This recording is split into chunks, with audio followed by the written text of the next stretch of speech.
Graça e paz, meus irmãos. Um bom dia a todos e que Deus os abençoe grandemente. Amém? Hoje daremos continuidade na leitura e exposição do livro de Jó, capítulo 5, capítulo 6 e finalizando a leitura do dia no capítulo 7. Capítulo 5, amados irmãos, a partir do versos 8, vimos que os três amigos de Jó cometeram o erro de deduzir que Jó havia praticado um grande pecado, causa de seu sofrimento. Nem eles, nem Jó sabiam da conversa de Satanás com Deus. Faz parte, irmãos, da natureza humana culpar as pessoas por seus problemas. Porém, a história de Jó deixa claro que a culpa nem sempre está ligada àqueles que atravessam lutas.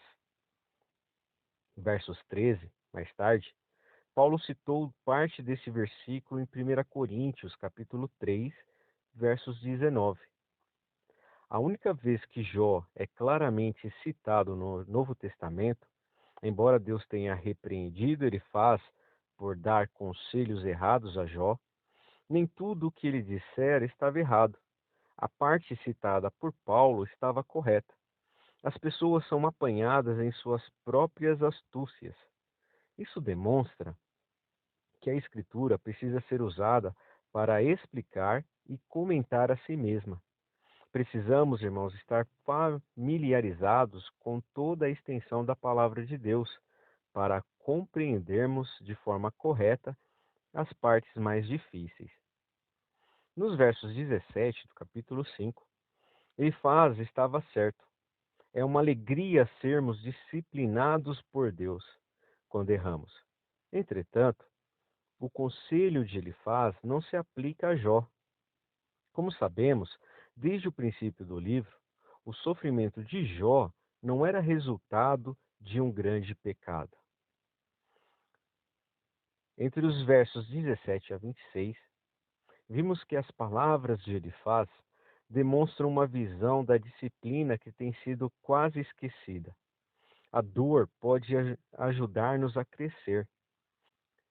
Estas são boas palavras para lembrarmos ao enfrentarmos lutas e perdas. Porque Jó não compreendeu o motivo do seu sofrimento. Sua fé em Deus teve a chance de crescer. Por outro lado, não podemos cometer o erro e o mesmo erro de Elifaz. Deus não elimina todas as lutas quando os seguimos de perto, e o bom comportamento nem sempre é recompensado com prosperidade e também pela prosperidade. A recompensa pelo bem e a punição pelo mal estão nas mãos de Deus e são aplicadas de acordo com a sua vontade. Satanás trabalha para que duvidemos da boa vontade de Deus para conosco. Vimos então, irmãos, que no capítulo 5 de Jó, ele continua seu argumento de que o sofrimento de Jó é consequência de praticar o pecado e se apegar nele.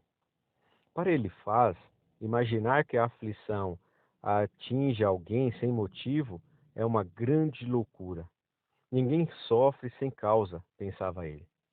Ele procura consolar a Jó com o fato de que é feliz o homem a quem Deus disciplina, que o castigo não deve ser desprezado. E finalizando o capítulo 5, o que percebemos aqui é uma grande ansiedade de alguém que ama a Deus de aconselhar a outra pessoa por causa de seus problemas, fundamentado principalmente em especulações. Elifaz achava que estava tendo uma revelação, quando na verdade ele estava despejando sobre Jó tudo o que ele achava que era a raiz do problema, mas para validar e pressionar o servo de Deus, ele afirma que são palavras do Senhor. No capítulo 6, a partir dos versos 6 e 7, Jó disse que o conselho de Elifaz era como comer a clara de um ovo, sem gosto. Quando as pessoas passam por lutas severas, um mau conselho pode ser desastroso.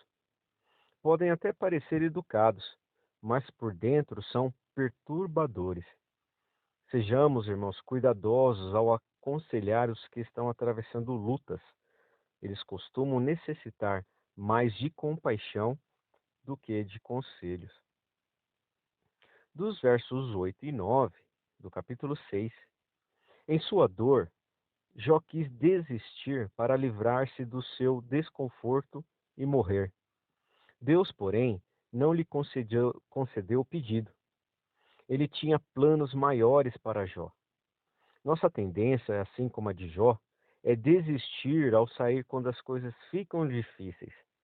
Confiar em Deus nos bons momentos é louvável, mas confiar nele durante as dificuldades, irmãos, testa, né, os nossos limites e exercita-nos a fé, e essa fé que é poderosa em Deus.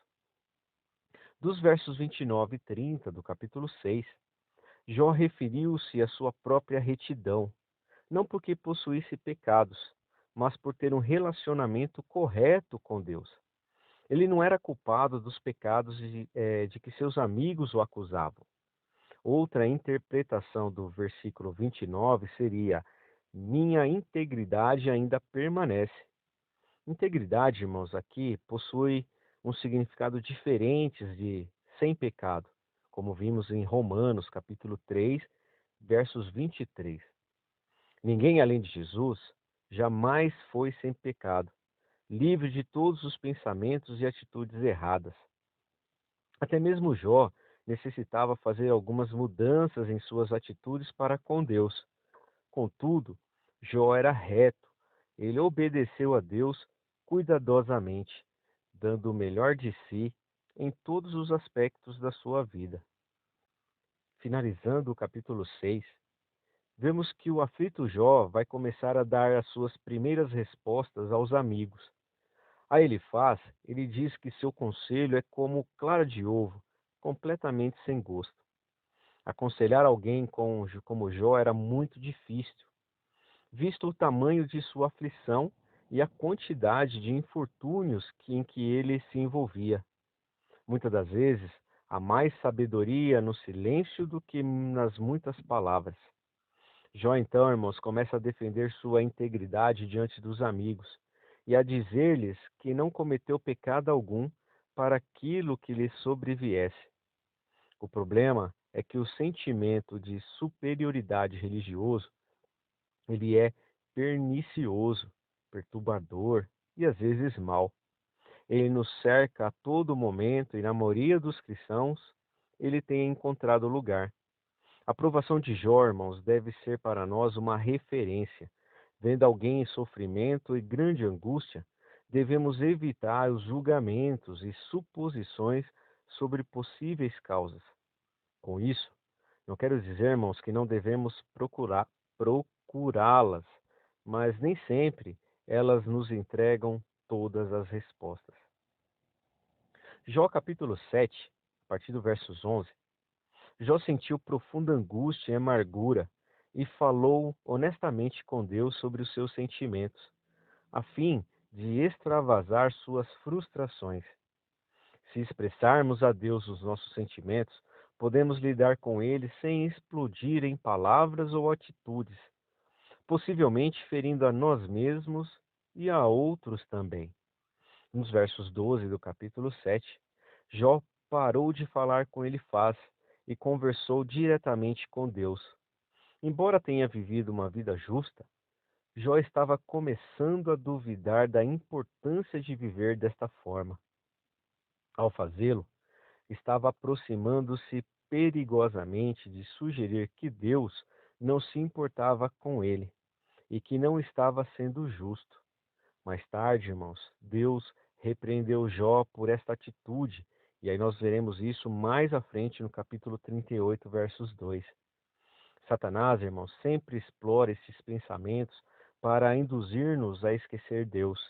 Nosso sofrimento, assim como o de Jó, pode não ser resultante de um pecado, mas precisamos ter cuidado para não pecarmos como resultado de nosso sofrimento.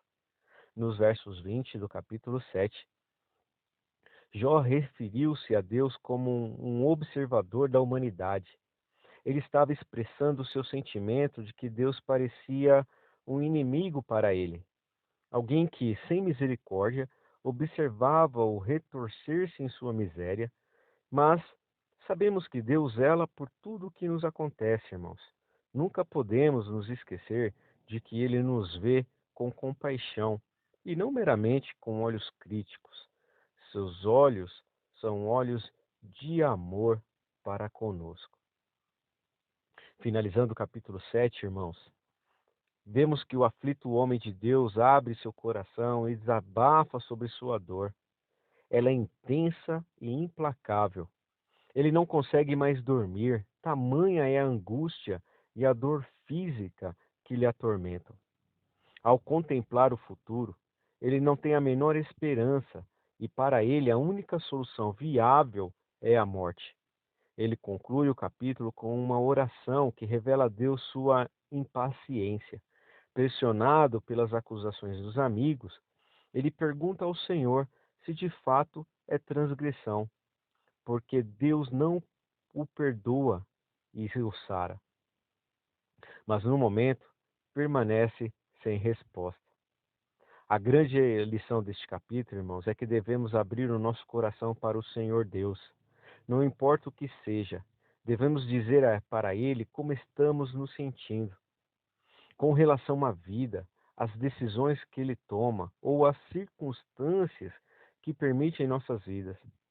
Devemos, irmãos, dizer como nos sentimos com relação a elas e sermos sinceros. Deus conhece o nosso coração, falando ou não, sabe como nos sentimos. Precisamos ser honestos, porque quando nós abrimos, o processo de cura se inicia.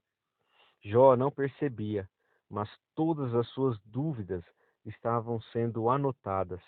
O mesmo assim acontece conosco nos dias de hoje.